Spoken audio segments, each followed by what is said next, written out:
হরে কৃষ্ণ। জয় গুরুদেব। জয় গুরু।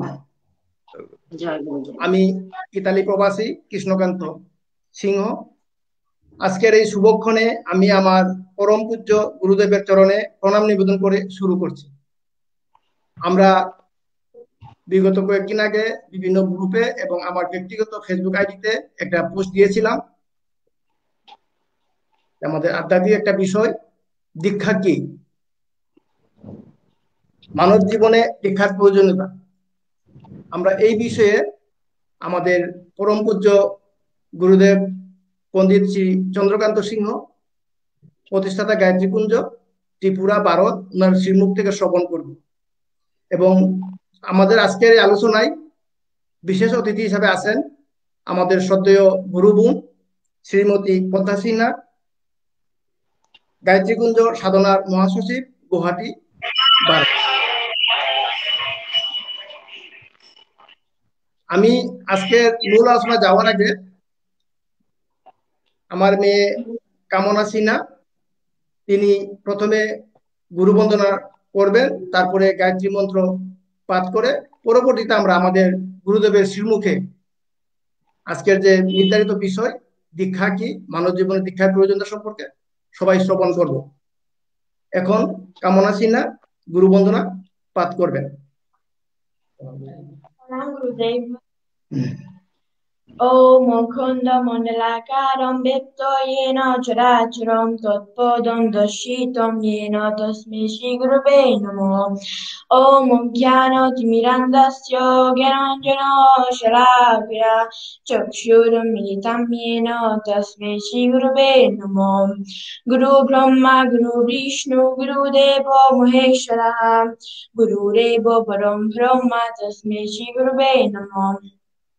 এখন আমি গায়ত্রী মন্ত্র পাঠ করব। ওম ভুবস্বঃ তৎসবিতুর্বরেণ্যং ভর্গদেবস্যঃ ধীমহি ধিয়ো येन প্রচোদয়াৎ। হরে কৃষ্ণ। আমি এখন আমাদের পরম পূজ্য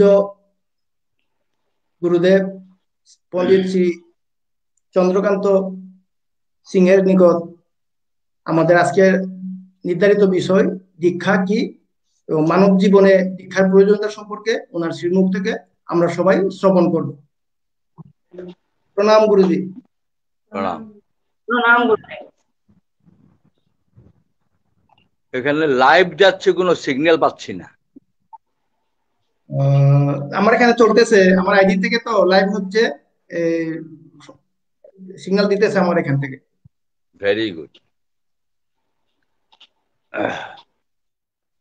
ওম ভূর্ভুবঃ স্বঃ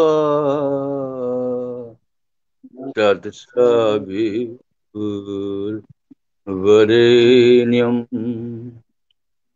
ভর্গো দেবস্য ধীমহি ধিয়ো यो নঃ প্রচোদয়াৎ।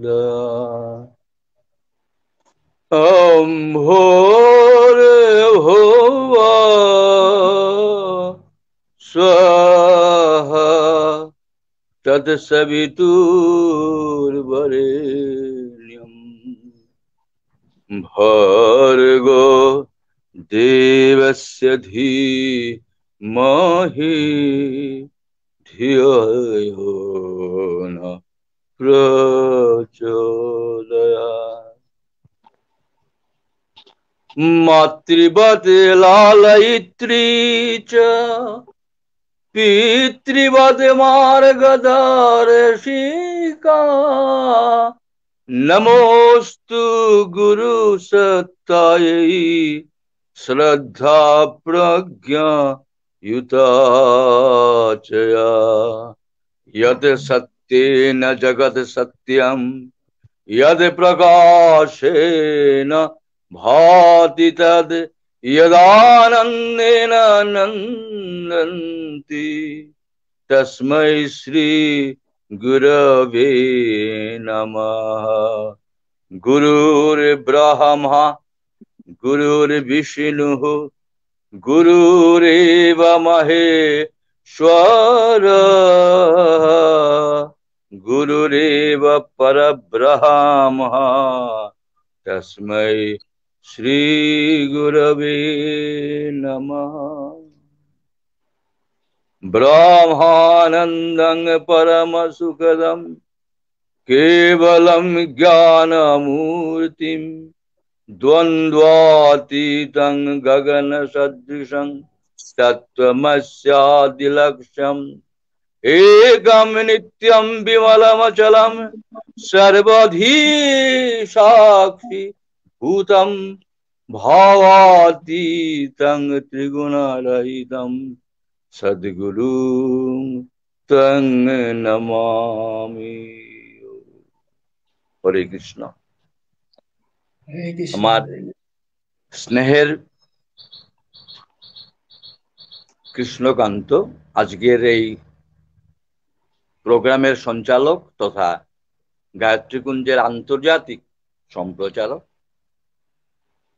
আমার স্নেহের পদ্মা সিনহা গায়ত্রীকুঞ্জের সাধনা মহাসচিব, আমার স্নেহের কামনা তার মা ভাই যাদেরকে দেখতে পাচ্ছে এখানে সবার জন্য রইল গায়ত্রীকুঞ্জের পক্ষ থেকে অশেষ ধন্যবাদ, অভিনন্দন এবং আশীর্বাদ।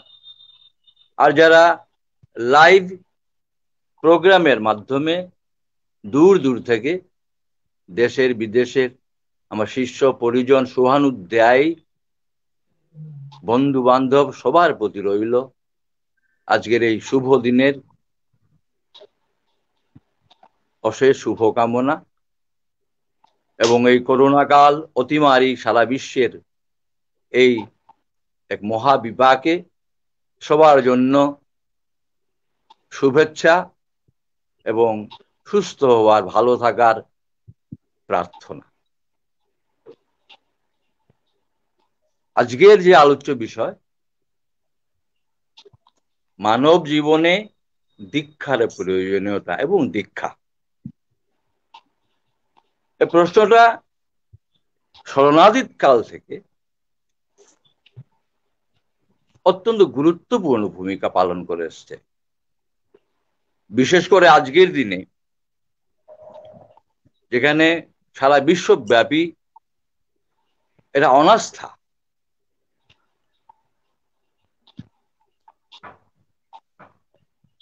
একটা নৈরাজ্য, একটা অস্থিরতা, দুশ্চিন্তা, সিদ্ধান্তহীনতা, মানুষ সভ্যতা এবং বিজ্ঞানে অনেক উন্নত হওয়ার পরেও তাদের যে মনস্থিতি, আমাদের যে মনস্থিতি, মনের অবস্থা, এটা অনেক কিছু অকল্যাণের জন্য দায়ী। বিশ্বের ইতিহাস যদি আমরা অনুধাবন করি দেখব যে এই মানসিক দুর্বলতা, অস্থিরতার কারণে, উচ্চাকাঙ্ক্ষার কারণে, মহত্বাকাঙ্ক্ষার কারণে, লোভ লালসার কারণে জগৎবাসী বারবার বিপর্যস্ত হয়েছে, বিপন্ন হয়েছে। সংক্ষেপে বলতে গেলে পৌরাণিক যুগের সেই দৈবাসুর যুদ্ধই বলি, রামায়ণের রাম রাবণের একটা বিশ্বযুদ্ধই বলবো, পৃথিবীতে দুবার বিশ্বযুদ্ধ হয়ে গেছে, কোটি কোটি মানুষের জীবন বিপন্ন হয়েছে, যোগ্য অনেক মানুষের মৃত্যু ঘটেছে, যারা থাকলে এই পৃথিবীর অনেক উন্নতি হতে পারত। এসবই কিন্তু আমাদের মনস্থিতির কারণে, মনের বিচারের কারণে, মনের দুর্বলতার কারণে, অত্যাকাঙ্ক্ষার কারণে, লোভের লালসার অনধিকার চর্চার কারণে এগুলো হয়ে থাকে। ব্যক্তি জীবনে সুখ শান্তি আনতে গেলে, আনন্দ পেতে গেলে যে মনের প্রয়োজন, যে নিয়ন্ত্রণ, যে নিজেকে উপযুক্ত করার মননশীলতার যে ব্যাকরণ, পদ্ধতি, সিদ্ধান্ত, তাকেই আসলে দীক্ষা বলা হয়েছে। কিন্তু দীক্ষা নিয়ে অনেক জল্পনা কল্পনা রয়েছে, এই দীক্ষার অনেক স্তর রয়েছে ঠিকই। তো আজকে আমরা যে বিষয়ে আলোচনা করব সেটা হচ্ছে এর প্রয়োজনীয়তা। দীক্ষা হচ্ছে নিয়ন্ত্রণের ব্যবস্থা নেওয়া, গুরুর সান্নিধ্যে গিয়ে, গুরুর কাছে গিয়ে, দ্রষ্টা পুরুষের কাছে, যে কোনো রকম একজন ব্যালেন্সড মনের মানুষের কাছ থেকে। সেখানে তার প্রয়োজনীয়তা খুব প্রয়োজন, কারণ এই প্রয়োজনীয়তা যদি আমরা না বুঝতে পারি তবে কিন্তু দীক্ষার আসল মর্মে আমরা যেতে পারবো না। আমি বিশেষ করে কৃষ্ণকান্তকে বলবো, মধ্যে যদি অসুবিধা হয় তুমি প্রশ্ন রাখতে পারো। আর বিশেষ অতিথি আমি পদ্মাকেও বলবো, বিশেষ প্রয়োজনে তোমরা প্রশ্ন রাখতে পারো, মধ্যে কোনো অসুবিধা নেই। তার আগে যে বিষয়টা হচ্ছে এই মানুষ নামক এই প্রাণী জীববিজ্ঞানের রূপে এতই বিকশিত এক যন্ত্র। বিজ্ঞান বলছে 13 কোটি আলোকবর্ষ প্রাচীন। এটা কল্পনার বাইরের এক সময়। কিন্তু এই বিশ্ব ব্রহ্মাণ্ড, দি কসমস, দ্য ইউনিভার্স, এটা 13 কোটি 13 crore লাইট ইয়ার্স, 13 কোটি আলোকবর্ষ প্রাচীন এই বিশ্ব ব্রহ্মাণ্ডে সবচাইতে বিকশিত কোন যন্ত্র যদি থাকে সে হচ্ছে মানব, দ্য ম্যান। এই এত বিকশিত এই প্রাণী কত অসহায়, বিশেষ করে আজকের দিনে। এই জম্বুদ্বীপ ভারতবর্ষ, যা এককালে বিশ্বগুরু ছিল, সেই মাওয়ান সিভিলাইজেশন এন্ড মিডল ইস্টের সিভিলাইজেশন, গ্রিক থেকে শুরু করে যদি লক্ষ্য করা যায় সুদূর সুমাত্রা জাভা পর্যন্ত ভারতবর্ষের এই দেব সংস্কৃতি সারা বিশ্বব্যাপী বিস্তৃত ছিল, যে কারণে তার জ্ঞানাগ্নি, তার আলোকবর্তিকা, তার বসুধৈব কুটুম্বকম তত্ত্ব, সবাইকে আপন করে নেওয়ার যে সংস্কৃতি, কালচার, যেটাকে আমরা দেব সংস্কৃতির নাম দিয়েছি, ডিভাইন কালচার। এই দেশে, এই পবিত্র মাটিতে, ভূমিতে ঋষিরা দেখেছেন যে মানব শিশু জন্মের পর থেকে অত্যন্ত অসহায়। যেখানে এটা পশু পক্ষী, তার শিশু এত দুর্বল নয়। সে নিজের খাদ্য মায়ের স্তন থেকে জোগাড় করে নিতে পারে, খুঁজে নিতে পারে, কিন্তু মানব শিশুকে মা নিজে তাকে সাহায্য করতে হয়। সে এত অসহায়। এবং সে যখন ছোট থাকে, যে চিন্তা ভাবনা তার যখন বিকশিত হয় না, অনেক সময় লাগে। হাঁটতে গেলেই তাই 1.5 বছর 2 বছর সময় নেয়, কথা বলতে 3-4 বছর, তারপরে গিয়ে একটু চিন্তা ভাবনা করতে করতে তো 12-14 বছর, 18 বছর না হলে তো ভোটাধিকারে আসে না তার মধ্যে। এই সময়ের মধ্যে তার মধ্যে যে সংস্কার দেওয়া প্রয়োজন, আজকে যে একটা কলুষিত, এটা আবর্জনাময় বাতাবরণ, যেখানে লোভ লালসা ভর্তি সমাজ ব্যবস্থা সর্বত্র, সেখানে যদি সে সঠিক সংস্কার নিতে পারে তবে সে একটা বিকশিত মানুষ, একটা মহান বস্তু, সমাজের একজন বিশেষ ব্যক্তি হয়ে উঠতে পারে, পৃথিবীকে সে কিছু দিতে পারে, পরিবারকে কিছু দিতে পারে। তার মধ্যে সেই চিন্তা আনার জন্য অল্প বয়সে গুরুকুলে পাঠানোর ব্যবস্থা ছিল ভারতবর্ষে। এইটা ঋষিদের চিন্তাধারা যে দীক্ষা দেওয়া প্রয়োজন মানব শিশুকে। যেদিন সে বিদ্যালয়ে যাবে, এখনো গুরুকুল সিস্টেম চলেছে। আধুনিক সভ্যতার শিক্ষা বিজ্ঞানে এটাকে যদি ব্যতিক্রম এনেছে, যার পাশ্চাত্য শিক্ষার কারণে আজকে যে ব্যতিব্যস্ত অবস্থা রয়েছে দেশের মধ্যে, নিজের আপনজনকে চিনতে পারছে না, নিজের ভাষাকে সে ভুলে যাচ্ছে, নিজের সংস্কারকে চিনছে না, মাতা পিতাকে সে ঠিক মতো চিনতে পারছে না, মায়ের মর্ম, মায়ের মাহাত্ম্য, পিতার মাহাত্ম্য বুঝতে পারছে না। এটার জন্য কিন্তু আমরা নিজেরাই দায়ী। কারণ তাদেরকে আমরা সেই আমাদের পরম্পরাগত ঋষিদের প্রদর্শিত পথে আমরা যেতে পারিনি, যে কারণে সে সঠিক মানুষ হয়ে উঠতে পারছে না। সুতরাং পুরনো বিকশিত মানুষকে যদি আমরা পেতে পারি, তবে আমাদের পরিবারের জন্য, সমাজের জন্য, জগতের জন্য ভালো হয়। কিন্তু তাকে যদি সংস্কার না দেওয়া যায়, সময় মতো তার মধ্যে যদি শুভ চিন্তা, সদ্বুদ্ধির উন্মেষ ঘটানো না যায়, সেখানে যদি কুভাবনা, কুসংস্কার তার মধ্যে জমে যায়, একবার অভ্যাসে যদি পরিবর্তন হয়ে যায়, অভ্যাসও সাংঘাতিক জিনিস, অভ্যাসটা, habit is a second nature, তখন তাকে বদলে দেওয়া, আমাদের মধ্যে যদি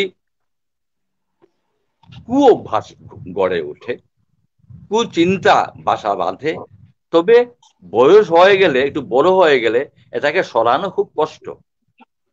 আমরা যদি ভালো ব্যবহার না শিখতে পারি, গুড ম্যানার্স যদি আমরা না বুঝি, কোনটা খারাপ কোনটা ভালো এটা বুঝলেও কিন্তু অনেকে করতে পারি না, কারণ অভ্যাসে পরিণত হয়ে যায়।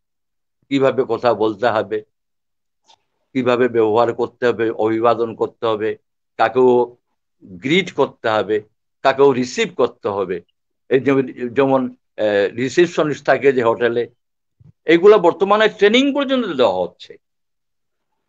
আর এই ভারতবর্ষের বুকে, বৃহত্তর ভারতের কথা চিন্তা করলে, এই বাংলাদেশ, এই নেপাল, এমনকি চীনের কিছু অংশ, এইরকম পাকিস্তান, সমস্ত কিন্তু ভারতবর্ষ ছিল, জম্বুদ্বীপ ছিল, যেখানে সনাতন ধর্মের রীতিনীতি শেখানো হতো গুরুকুলে পাঠিয়ে। যেদিন ছাত্রকে, শিশুকে, হ্যাঁ এখানে একটা প্রয়োজন রয়েছে, যেমন মাতা, বাড়িতে মাতা পিতা রয়েছে, মাতা প্রথম, গুরু বলা হয় মাতা, মাকে। মা তিনি জন্ম দেন তাই তিনি ব্রহ্মা, পিতা পালন করেন তাই তিনি বিষ্ণু। কিন্তু সেখানে গুরুর স্থান হচ্ছে মহেশ্বরের স্থান। আমাদের মধ্যে কুভাবনা, কুচিন্তা, কুসংস্কারকে ধুয়ে মুছে সংহার করে নতুন সুন্দর কিছু তৈরি করতে পারেন বলে গুরুদেবকে, গুরুকে মহেশ্বর বলা হয়েছে। তাই এই তাকে সুন্দর করে তুলতে গেলে তার মধ্যে শারীরিক বিকাশ, মানসিক বিকাশ এবং আত্মিক বিকাশ, এই তিন ধরনের বিকাশ প্রয়োজন একজন পুরনো বিকশিত মানুষ হওয়ার লক্ষ্যে। সেখানে আমরা দেখব এই গায়ত্রী মন্ত্রের মধ্যে, আগে কিন্তু গুরুকুলে প্রাচীন ভারতবর্ষে রাজরাজাদের, জমিদারদের, সাধারণ মানুষের ছেলে মেয়েদেরকে, তখন বিশেষ করে ছেলেদেরকে যাদের দায়িত্ব ছিল, কিন্তু সেখানে মেয়েরাও বাদ যায়নি, গার্গী, মৈত্রীরা রয়েছে, সাবিত্রীরা রয়েছে, কিন্তু এদেরকে পাঠানো হতো গুরুকুলে। গুরুকুলে এই জন্যকের গুরু মন্ত্র বলা হয় গায়ত্রী মহামন্ত্রকে। এবং প্রথমেই এই যে ভূর্ভুবস্ব, এই যে তিনটা,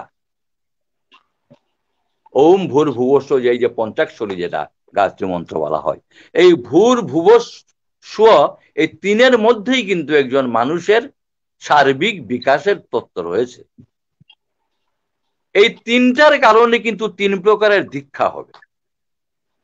ভূ মানে এটা পৃথিবী বলা হয় না, এটা স্থূল দেহ।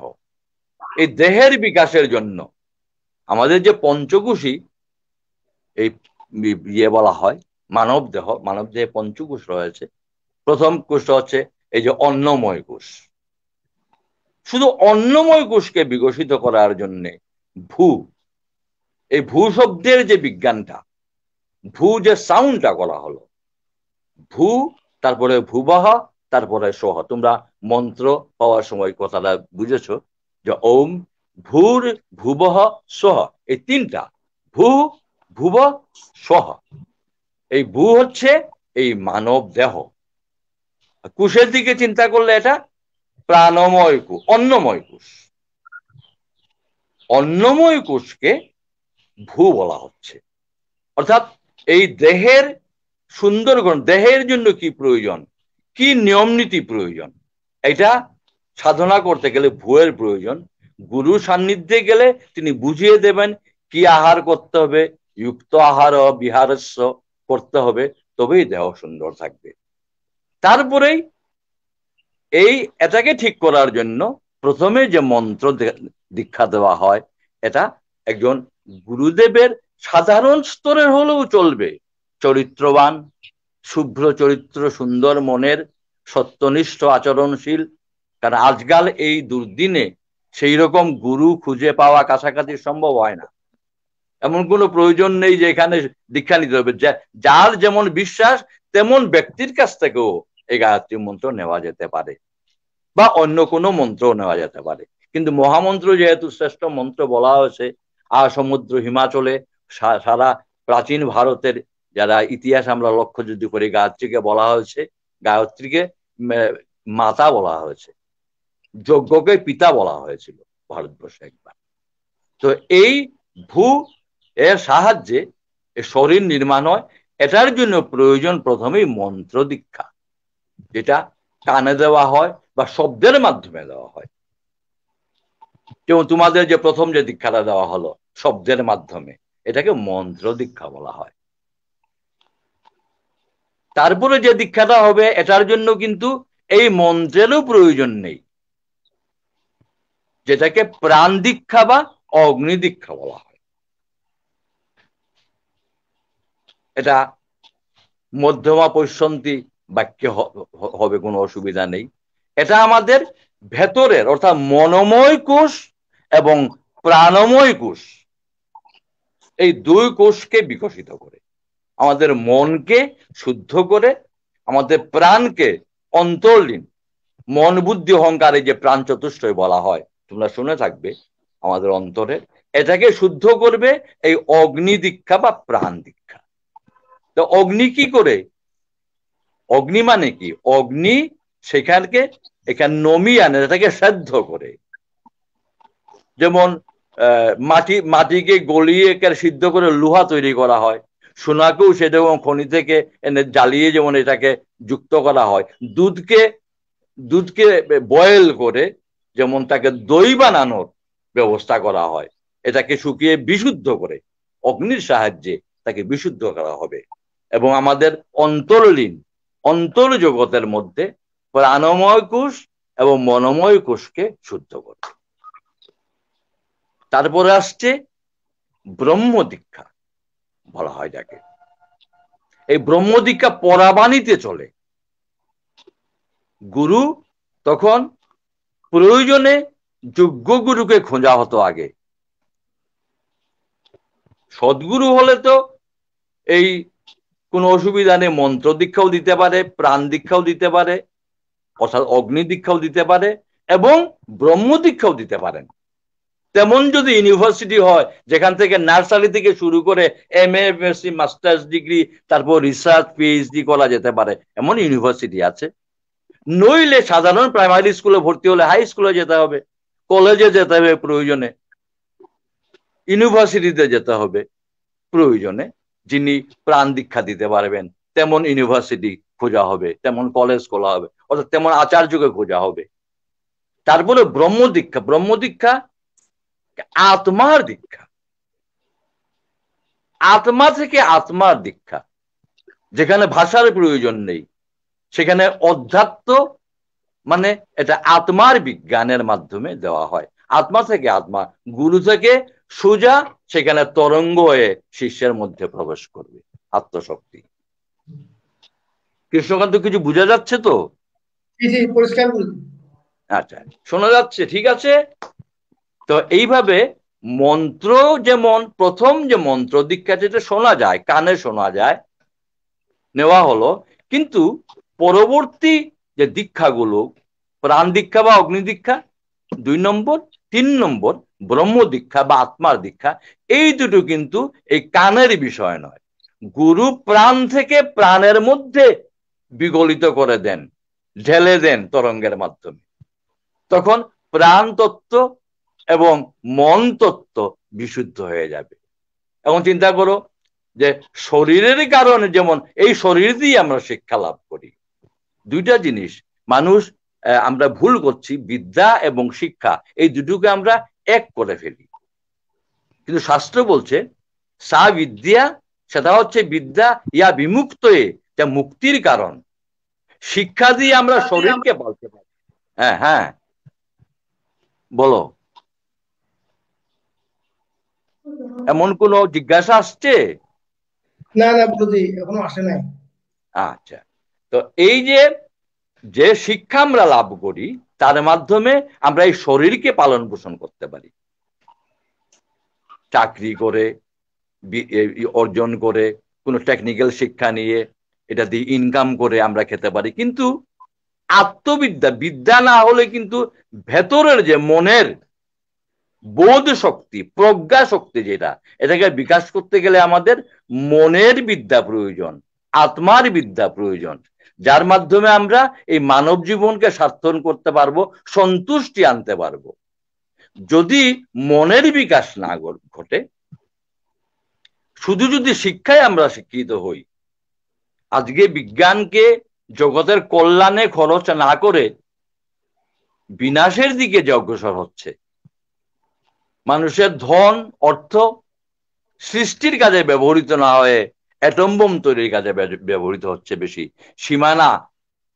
সীমানা যুদ্ধ মোকদ্দমা, এই যে অশান্তি, এগুলো কেন? মনের কারণে। মন যদি সন্তুষ্ট হয়ে যেতে পারে, পৃথিবীতে আসার কারণ সে যদি বুঝতে পারে, আত্মার খোরাক যদি সে লাভ করতে পারে, আনন্দ লাভ করতে পারে। আনন্দ যেমন দৈহিক আনন্দ, দেহের আনন্দ সবকিছু হতো, তবু এত তাড়াতাড়ি ভেঙে পড়তো না মানুষ। আজকে বাঁচার জন্য কষ্ট, সে অসুস্থ হচ্ছে। কারণ মন এটা যেমন দেহের অংশ, তেমন এটা আত্মারও অংশ, তার বিচরণ করতে পারে। সে যদি সুস্থ না হয়, সে যদি ভালো না থাকে, তার বুদ্ধি যদি সৎপথে না চলতে পারে, সদ্বুদ্ধি যদি না, সদ্ভাবনা যদি না আসে তার মধ্যে যদি অহংকার নেমে আসে, তার মধ্যে যদি লালসা নেমে আসে, কামনা বাসনা যদি নেমে আসে, সেটা প্রচন্ড অস্থির হয়ে যাবে, প্রচন্ড রোগে সে আক্রান্ত হয়ে যাবে। কারণ তার যত গ্ল্যান্ড আছে ওভার সিক্রেশন হবে, ভয় পেয়ে যাবে, সে আতুর হয়ে যাবে। তাই তার মনশক্তি জাগরণের জন্য এই গুরু সান্নিধ্যে ভেতরের যে প্রাণ শক্তি, অগ্নি শক্তি, তাকে বৃদ্ধি করতে হবে। তখন এই শুদ্ধিতে সে ধীরে ধীরে শেষ পর্যন্ত সে আত্মজগতে, আত্মায় প্রবেশ করবে, যে আত্মা পরমাত্মার অংশ। গীতা বলছে মমই অংশ জীবলোকে জীবভূত সনাতন মনসষ্ঠানি ইন্দ্রিয়ানি প্রকৃতি স্থানী করসতি। এই যে বিষয়টা বলা গেল দীক্ষা সম্বন্ধে, এই দীক্ষা প্রয়োজন, আজকের দিনে তো খুবই প্রয়োজন। কারণ এটা আসলে আজকাল নকলেও ভরে গেছে, তো জগৎটা ইমিটেশনে ভরে গেছে। তাই বলে কি সোনার কোনো মূল্য নেই? গোল্ডের ইমিটেশন চলে আসছে, বাজার ভরে গেছে। ঘি ভেজালে বিক্রি হচ্ছে, মধু ভেজালে বিক্রি হচ্ছে, ব্যবসার কারণে হচ্ছে। তাই বলে কি সঠিক মধুর মূল্য নেই? সত্যিকারের স্বাস্থ্যের জন্য প্রয়োজন তো ভাই বিশুদ্ধ মধু চাই, বিশুদ্ধ ঘৃত চাই। মেয়েকে দেওয়ার জন্য ইমিটেশন দরকার নেই, আসল সোনাটা প্রয়োজন। পৃথিবীটা আজকে ভেজালে ভর্তি হয়ে গেছে, তাই বলে কিন্তু আসল জিনিসের মূল্যটা কমে যায়নি, সেটার চাহিদা চিরকাল রয়েছে। আজকে অনেকে মনে করতে পারে আমি দীক্ষা ছাড়াও নিজের মধ্যে সদ্ভাবনা এনেছি, তবুও একজনকে নিতেই হবে, মনে মনে একজনকে নিতেই লাগবে। আর না নিলেও প্রচন্ড, হ্যাঁ আত্মা বিশুদ্ধ, প্রত্যেকেই আমরা আত্মার অধিকারী, চেষ্টা করলে হবে। কিন্তু কজন হবে? কজনের সেই কষ্ট? এই যুগে এই অল্পায়ু মানুষের পক্ষে এত সমস্যা, যে জর্জরিত যে জীবনের মধ্যে এত নিজের শক্তি খরচ করে এই পরিবারে থেকে, এইটা কষ্ট হয়। তাই এই ঋষিদের প্রদর্শিত যে পথ, এটাকে এইরকম ফেলে রেখে নষ্ট করা ঠিক নয়। আজকে বুদ্ধির বিকাশ হয়ে গেছে সারা বিশ্বব্যাপী। আজকে প্রয়োজন 5 বছর হয়ে গেলে তাকে দীক্ষিত করে নেওয়া, তাকে গায়ত্রী মন্ত্র দেওয়া, তাকে গুরুর সান্নিধ্যে নেওয়া। পিতা মাতা গুরু, মাতা গুরু পিতা গুরু, এগুলো তো ঠিকই আছে, কিন্তু ভজিলে যে গুরুদেবকে পাওয়া যায়, সদ্গুরুকে পাওয়া যায়, তার সান্নিধ্যে নেওয়া প্রয়োজন। কারণ তার মাধ্যমে তার মধ্যে সদ্ভাবনার অঙ্কুরিত হবে। সদ্ভাবনা জন্ম হয়ে গেলে আলাদা ব্যক্তিত্ব হবে তার মধ্যে। শান্তির পথ রাস্তা খুঁজে পাবে, সে আনন্দে থাকবে এবং জীবনটা সে সার্থক করতে পারবে। ইমিটেশনের যুগে, নকল সোনার যুগে আসল সোনা পেলে সেটাকে গ্রহণ করা উচিত। অন্তত এই যে একটা সংস্কার রয়েছে, দীক্ষা নামক সংস্কার, তাকে বাঁচিয়ে রাখার জন্য তেমন সদ্গুরু না হলেও কোন স্বর্গীয় বিশেষ ব্যক্তিত্বকে গুরু মেনে এটা করা যেতে পারে। অথবা গ্রামে গঞ্জে শহরে কাছাকাছি কোনো ভালো মানুষ, সৎ ব্যক্তি, সজ্জন ব্যক্তি হলেও তাকে গুরু মেনে অন্তত কিছুদিন কাজ চালিয়ে যাওয়া, এই সদ্ভাবনাকে বজায় রাখার চেষ্টা আমাদের করা উচিত। এমন কথা নেই যে আমার গুরুদেবের কাছে এসে দীক্ষা নিতে হবে, নট দ্যাট। সারা বিশ্বব্যাপী প্রত্যেকের স্বাধীনতা রয়েছে। এটা মানবতার মন্ত্র, ঋষিদের মন্ত্র। এটা এই যে বিশ্বামিত্র, যে এটাকে ঋষি গায়ত্রী মহামন্ত্রের, তারা যেটা বিধান দিয়েছিলেন যে অমৃতস্য পুত্রা, বসুধৈব কুটুম্বকম, সারা বিশ্বকে আপন করে নিয়েছে। সেখানে কোনো বিভেদ নেই। আসলে ধর্ম তো একটাই, নাম অনেক হয়েছে। আর যেটা যেগুলোকে আমরা ধর্ম বলছি সেটা ধর্মই নয় আসলে। ধর্ম সাংঘাতিক বস্তু। ধর্ম ঈশ্বর, ঈশ্বর এক, তার নাম অনেক হতে পারে। জল এক, তার নাম অনেক হতে পারে। তাই ধর্ম ও ঈশ্বরও এক।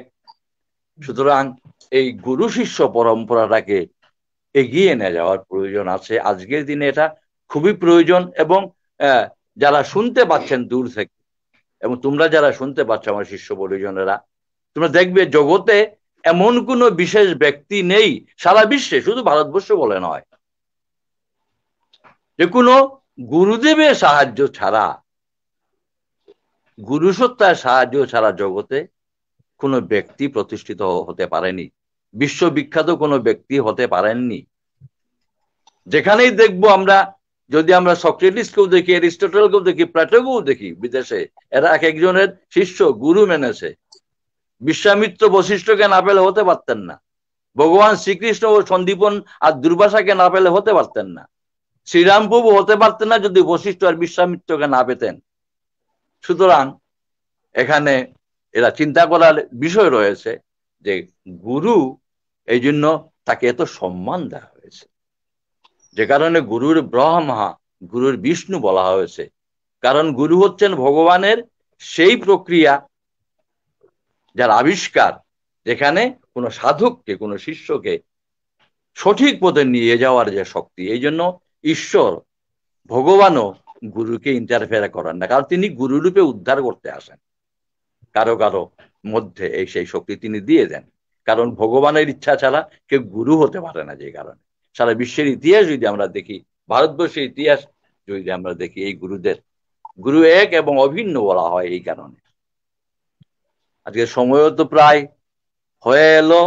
কৃষ্ণকান্ত, তোমাদের কোনো কিছু জিজ্ঞাসা থাকলে জিজ্ঞেস করো।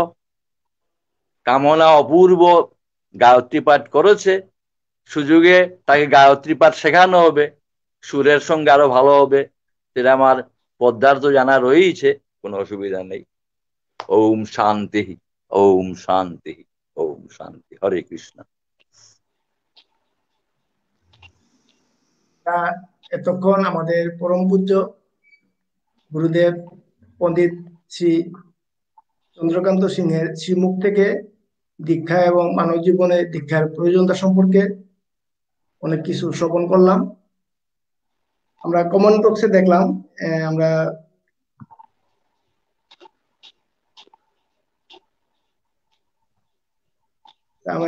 শ্যামলকান্তি সিংহ, উনি একটা কমেন্ট করেছেন যে গুরুদেবের কাছে আমি অধমের প্রশ্ন, শিষ্যরা কি দীক্ষা নিলেই শেষ, পরবর্তী তাদের করণীয় কি? অদ্ভুত প্রশ্ন। শ্যামলদা আমাদের গায়ত্রী কুঞ্জের মুখপাত্র, তাকে অনেক অভিনন্দন। খুব ভালো প্রশ্ন, কারণ এটা অদ্ভুত প্রশ্ন যে দীক্ষা নেওয়ার সময় এটা প্রতিজ্ঞা মনে মনে থাকে শিষ্যদের, যেটা করিয়ে নেওয়া হয় যে গুরুর নির্দেশ, গুরুর আদেশ, গুরু প্রদর্শিত পথে আমি সদা চলমান থাকব। এই নিত্য জপ, নিত্য সাধনা, আহার বিহার, এই শৃঙ্খলা প্রতিদিন বজায় রাখতে হবে। গুরু প্রণাম করতে হবে। এই গায়ত্রী মন্ত্র যেটা গুরু, কারণ জপনীয় মন্ত্র অসংখ্য রয়েছে, তাই গায়ত্রী মন্ত্রকে শ্রেষ্ঠ মন্ত্র বলা হয়েছে। সবচেয়ে বড় কারণ হচ্ছে এটা ঋষিদের প্রদর্শিত পথ, পরম্পরার পথ। সেই শ্রী ভগবান থেকে যে শুরু করেছিলেন, বৈকুণ্ঠে ভগবান শ্রীকৃষ্ণ যে গায়ত্রী দুর্গা মাকে যে পূজা করেছিলেন, এই যে চৈত্র মাসে যেটা পৃথিবীতে নেমে এলো, সেদিন থেকে যে পরম্পরা, এটা আজও সেই এই গায়ত্রী পরিবারে সেই পরম্পরা রয়েছে, ঋষি পরম্পরাতে। সুতরাং গুরুই বলে দেবেন কোন মন্ত্রটা জপার জন্য। অসংখ্য কোটি, লক্ষ কোটি মন্ত্র রয়েছে জপার জন্য, বীজ রয়েছে, মহাবীজ রয়েছে। শুধু আমাদের জপনীয় হচ্ছে গুরু নির্দেশিত যে বীজ, এটাকে রোপণ করতে হবে, প্রতিনিয়ত রোপণ করতে হবে, রটতে হবে, মুখস্থ করতে হবে, কণ্ঠস্থ করতে হবে, অভ্যাস করতে হবে ব্যায়ামের মতো। এটা এত অ্যাটমিক পাওয়ার, এটাকে যদি নিত্য জপ করা হয়, নির্দিষ্ট সময়ে যদি করা হয়, এটা অসম্ভব শক্তিশালী এবং নিজের মধ্যে শরীর, মন, প্রাণ, আত্মা একাত্ম হয়ে যাবে, শান্তি আসবে, রোগ সুখ চলে যাবে, দরিদ্রতা চলে যাবে, দারিদ্র চলে যাবে। কিন্তু গায়ত্রীকে বলা হয়েছিল স্তুতাময়া বরদা বেদ মাতা প্রচোদয়ান্তাং পাবমানি দিবিজানাম আয়ুহু প্রাণং প্রজাং পশুং কীর্তিং দ্রবিণং ব্রহ্মবর্চসং মহ্যং দত্ত্বা ব্রজত ব্রহ্মলোকম। জীবে আপনি আচরি ধর্ম জীবের শিখায়, ভগবান তাই শিখিয়েছেন আমাদের। এখন তো কৃষ্ণ আসার উপায় নেই এই সময়। যখন তিনি এলেন দাপর যুগে, তখন তিনি এটা করে দেখিয়েছেন।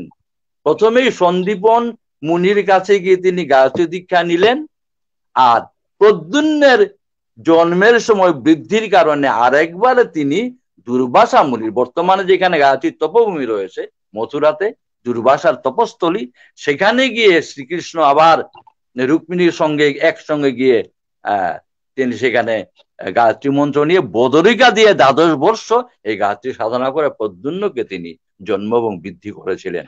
অল্প বয়সে অসুরদের নিধন করার জন্য ব্যবস্থা, এটা দীর্ঘ ইতিহাস। তিনি বারবারে রাম অবতারেও তিনি তাই করেছেন।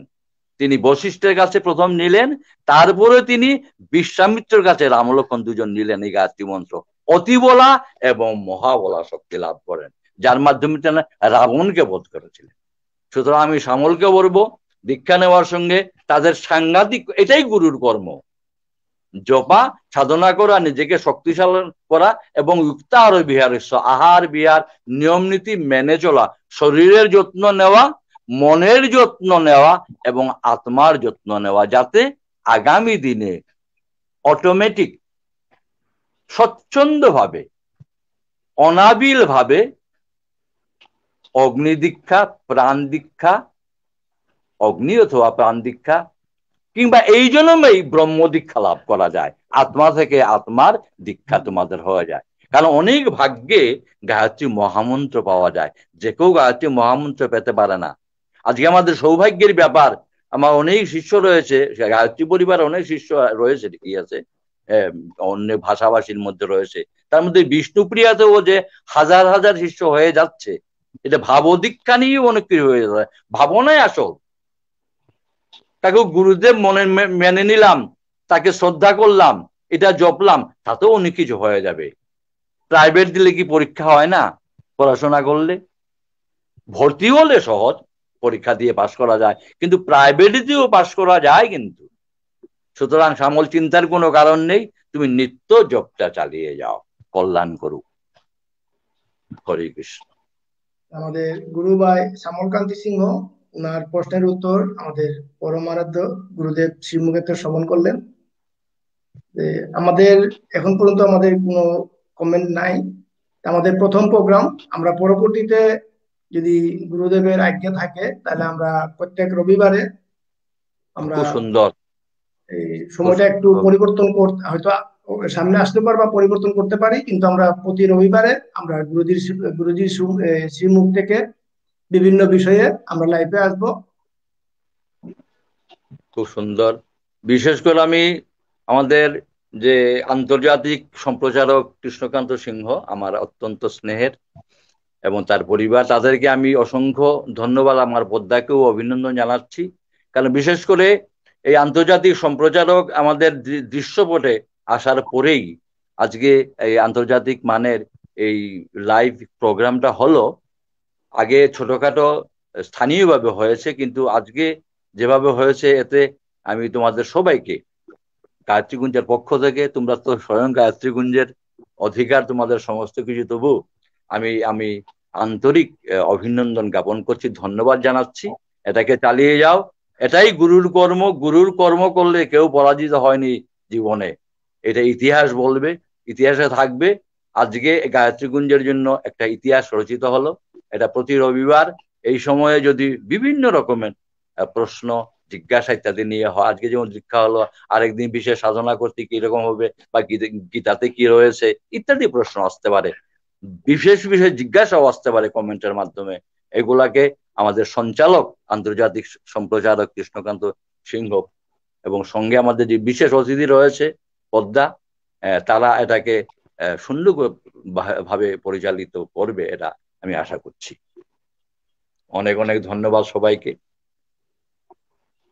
এখন আমাদের বিশেষ অতিথি গুরুবোন শ্রীমতী পদ্মা সিনহা, আপনি কি কিছু বলবেন? আশা তো করি আজকে আর কিছু বলবো না, নেক্সট ডে নেক্সট টাইম। তো গুরুদেব প্রণাম, আর কৃষ্ণ তোমার পরিবারকে এবং তোমাকে অশেষ অভিনন্দন। আর যারা লাইভে আছেন তাদেরকেও আমার মানে অশেষ অভিনন্দন ওনাদের প্রতি জানাচ্ছি, আর তাদের প্রতি শুভকামনা রইল। সবার জন্য শুভকামনা, বিশেষ করে আমার কামনা মায়ের জন্য। খুব সুন্দর পাঠ করেছে, আগামী দিনে আরো ভালো পাঠ করবে, এটা আমি আশা করব। Thank you Kamna, thank you,